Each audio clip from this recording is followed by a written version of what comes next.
Hey coders, and welcome to episode 5 of our utility servers playlist on the Google Apps Script course. In this episode we're going to be covering Base64.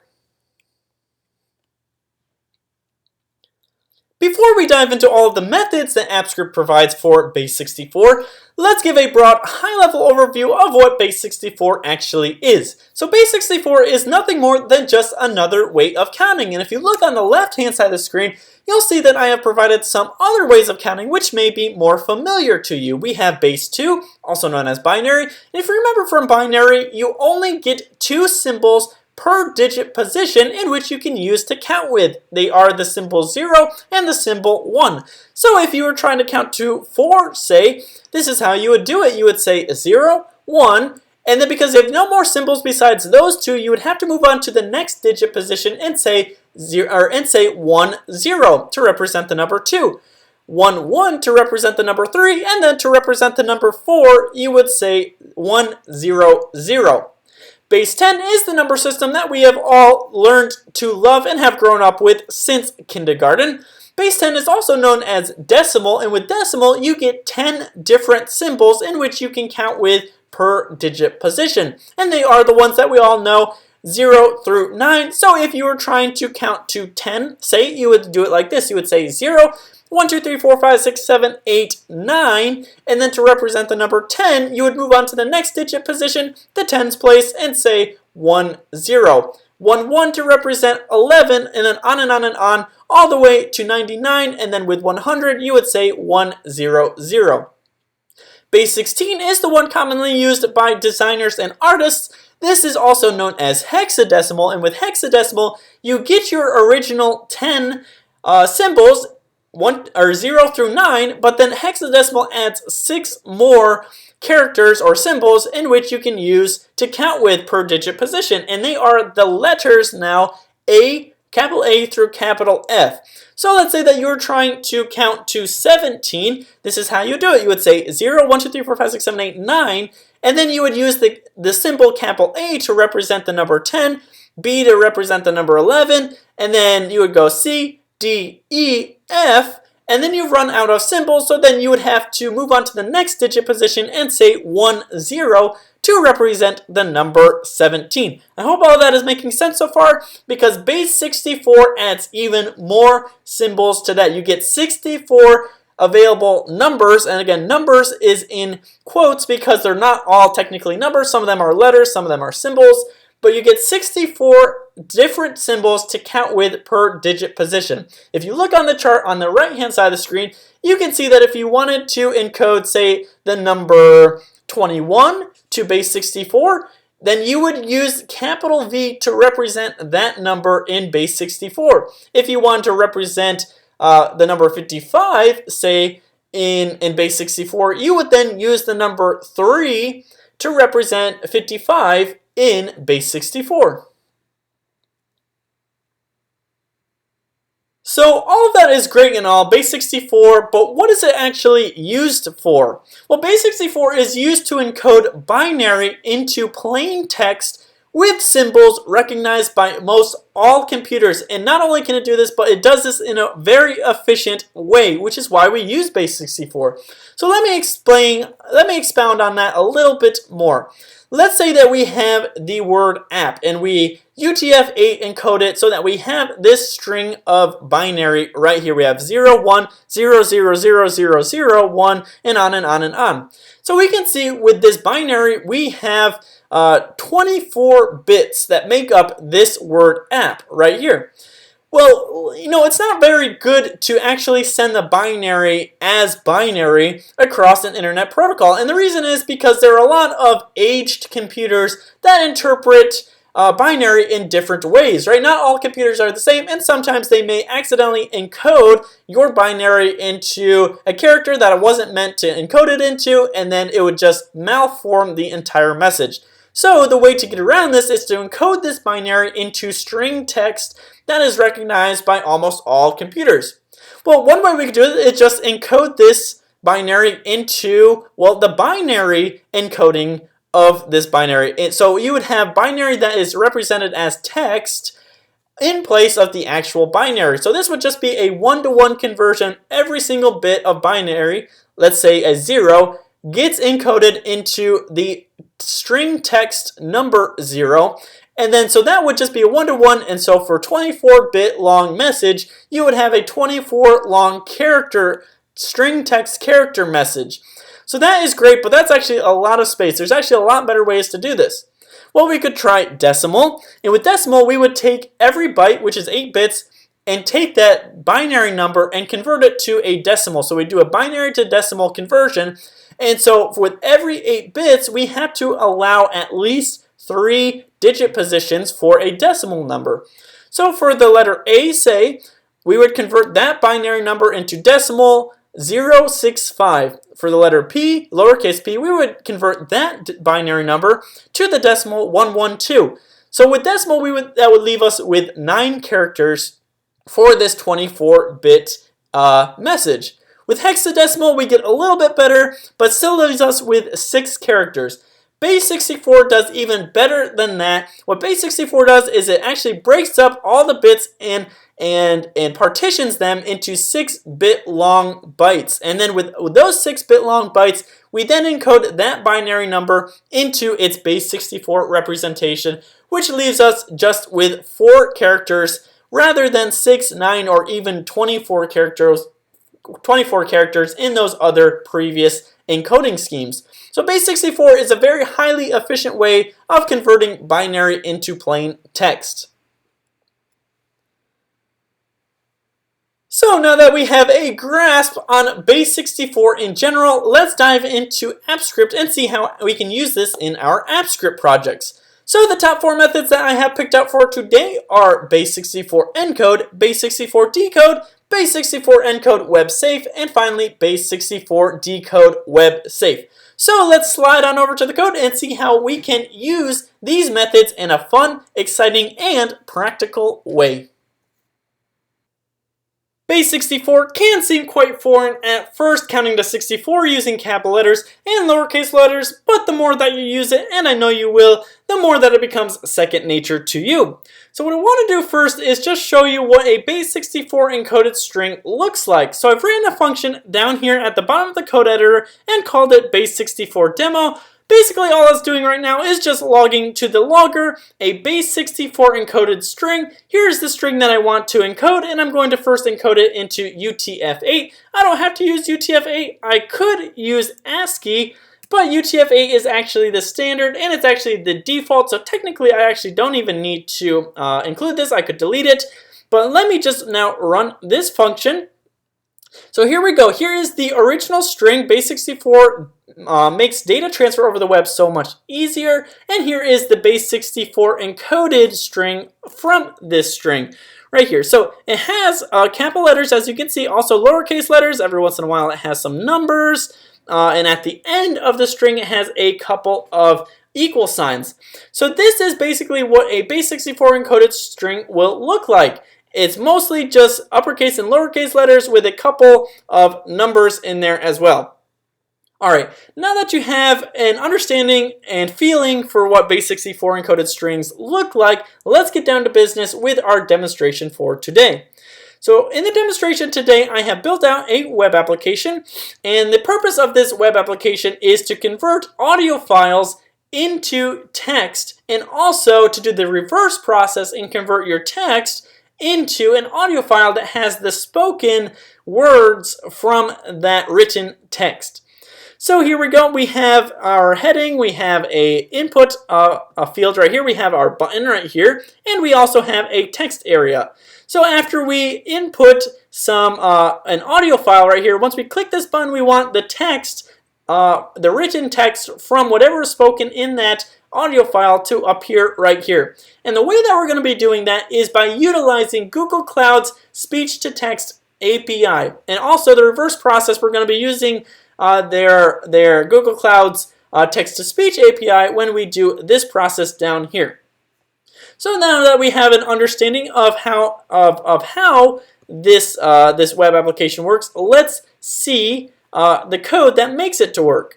Alright, so here is our HTML, here is our head, as we can see, here is the body, As you can see, we have a div tag delineating the first screen, and this first screen is the speech-to-text converter. We have that input field, we have the button that we want to click, and then we have the text area where we want the text to display. Here is our second screen, which is the text-to-speech converter. Here is the text area where we will write our text, the button that we'll click, and then finally the audio tag that will have the file of our audio. Alright, now let's go check out our CSS. Just for those who are curious, I'm not going to be spending any time on this, only to scroll through it. I'm going to be posting all this to GitHub if you want to look at it more in detail. But for the sake of time, let's go over to our client-side JavaScript and spend some time in here. So here is our speech-to-text button right here, right? This is the button that we're going to click. And then once we click that button, we're going to fire this callback function.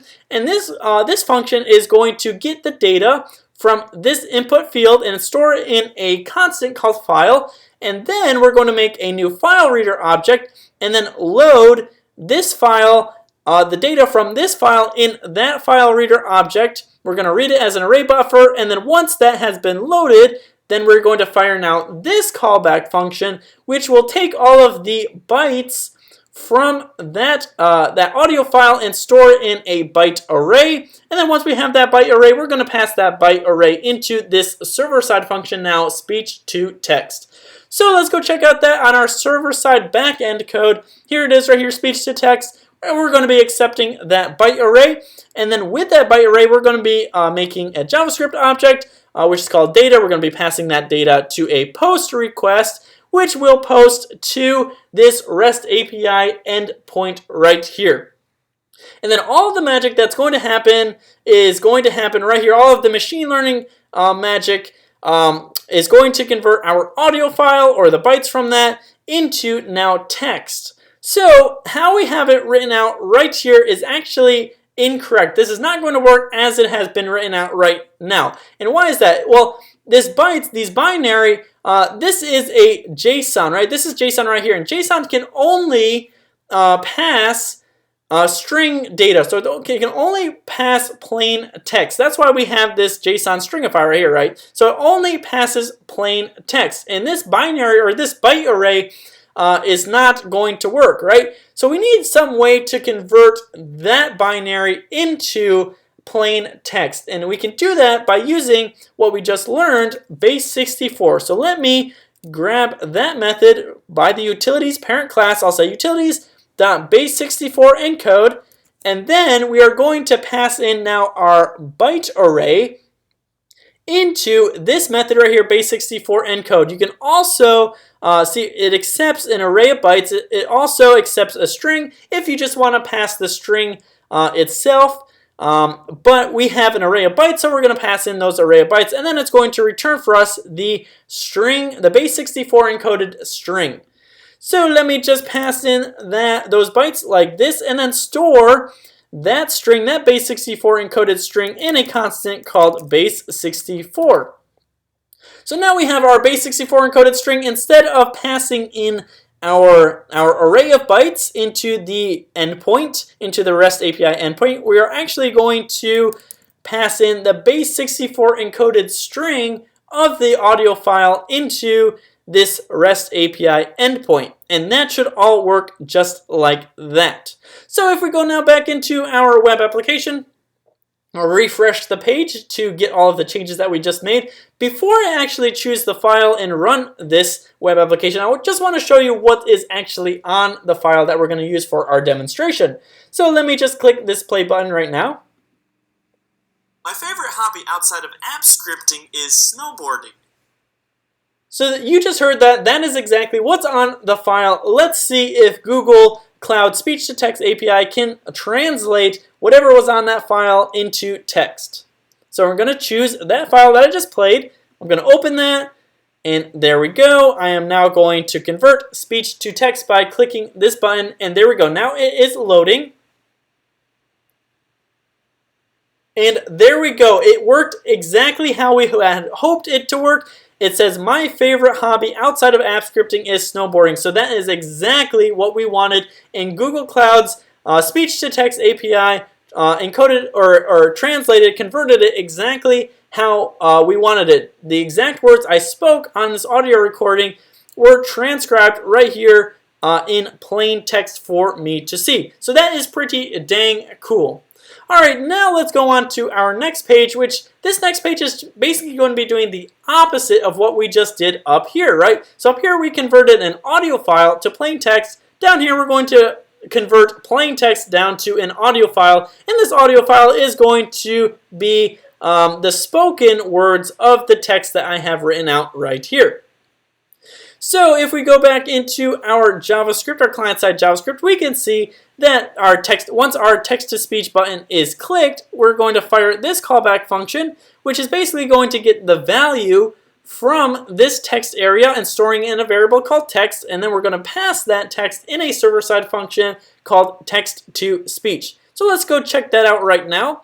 Here is our text-to-speech. Here is our text. We're going to be just replacing, or we're just going to be passing in that text into this JavaScript object right here. And then we're going to be making a post request with that data to this REST API endpoint right here, which is Google Cloud's text-to-speech API, REST API. Alright, so that is going to pass the text. Google is going to be running their machine learning models, and then it's going to pass back an audio file, right? It's going to pass back the audio file of the spoken words. But that audio file is going to be encoded in Base64. It's basically going to be, Google is basically going to be doing the exact opposite of what we did up here. So they are going to be now passing back a Base64 encoded string within their response. So we're going to collect that response and get the audio content. Again, that's going to be a Base64 encoded string. Now, technically, we could just return that and play that Base64 encoded string through our audio player just as it is with Base64 encoded. But in order for, but just for the sake of demonstration, we're actually not going to do it that way. We're going to decode that Base64 encoded string back into binary, back into a byte array, and then we are going to convert that byte array into a blob, and then we'll play the media file as a blob, and rather than a Base64 encoded array. Alright, so again, this response is a Base64 encoded string. So let's now decode it by saying utilities.base64decode. And what that's going to do is it's going to take that encoded Base64 string and then return a byte array. And that's exactly what we want. We want our byte array so that we can later make a blob. So here we go. So we now have our byte array. We're going to be returning that back to our client-side JavaScript. As you can see, after this server-side function is successful, we're going to be running this client-side function load audio. We're going to be accepting that byte array that we just generated. And then we're going to be making a new blob from that byte array. We're going to be creating an object URL from that blob and then passing that URL as the source of our source tag, which is right in here. There it is, right there. And then we will load the audio, and then we should have our audio. All right, so now let me save this and see if it all worked. So here we go. I'm going to now type in some text. I'll say I am able to speak because of apps script and Google Cloud Machine Learning. And let me just actually convert that back to a lowercase e, and then I'll say go Google because I love Google. Alright, so let's see if this all worked. I'll hit this button, convert text to speech. It'll load, and there we go. That was insanely fast, and also let's see if it is insanely accurate as well. So what I want to hear once I click on this play button is this exact words in spoken, right? So let me click on this play button right here. I am able to speak because of apps script and Google Cloud Machine Learning. Go Google. Alright, that is pretty dang cool if you ask me. This was all of Google Cloud's machine learning in action. I just wrote out some text, and then within seconds, within less than a second, basically it produced an audio file that has a human sounding voice that reads basically whatever I wrote out right here. And Google Cloud is so cool that not only, like, this is not the only voice that we can use. We can also use other voices in English. We can use voices with English with different accents, but we can also use voices in different languages as well. And there's just hundreds of voices that we can use, and it's all pretty flippin' cool if you ask me, and it's all in Google Cloud. But we're not going to get into the depths of that right now. I'll save that for a future course, maybe on Google Cloud. But for now, let's get back to our AppScript project. Alright guys, so I just showcased how to use Base64Decode and also Base64Encode in a project. But before I close out this video, I want to showcase two more methods, and they are Base64EncodeWebSafe and Base64DecodeWebSafe. So these are basically Base64, but it's a slightly different encoding scheme. So here is the encoding scheme right here. As you know, this is the Base64 table, but if you look at these last two characters, this is a / and this is a plus sign. Now normally this would be okay transferring across the internet. However, if you're transferring it across the internet within, say, a web address, let's say you put some Base64 encoded text within a web address, as you can see, this character right here, this / is kind of a reserved character. It designates a different file path, right? So you don't want to put Base64 in here in this web address and then have the web address accidentally misinterpret one of your Base64 symbols as a different location in your file path, right? That would not be good. Additionally, plus signs can also mess up your file path. So what some people did is they liked the Base64, but they just changed these two characters, a plus sign and a / to two other characters. So let me just run this real quick. I'll show you what I mean. Alright, so here is the second line is utilities.base64encode, and we're going to be encoding this string of text right here. And then this is what we would get with a normal Base64 encoding. But if we do Base64EncodeWebSafe, what that's going to do is basically encode Base64 how they would normally, but then replace all of the / with underscores and replace all the plus signs with minus signs. And both of these characters will be fine being transferred through a web address, say, or say like a file path. And so that's Base64WebSafe. You would want to use this whenever you are using your Base64 encoded string in, say, a web address. And then finally, to decode that, you wouldn't use the normal Base64 decode method. You would use Base64DecodeWebSafe to decode your WebSafe encoded string. And then if you encoded both of these, you will get the exact same string that you started with. So again, this is just a safe way of passing Base64 encoded strings through a web address or, say, like a file path. Alright guys, I know that was a bit long, but I hope you enjoyed it and I hope you learned something in this video. If you have any questions or comments, don't forget to comment that in the comment section down below. But I hope you enjoyed it. I hope you liked it. If you did, don't forget to hit the like and subscribe buttons, and I'll see you in the very next episode.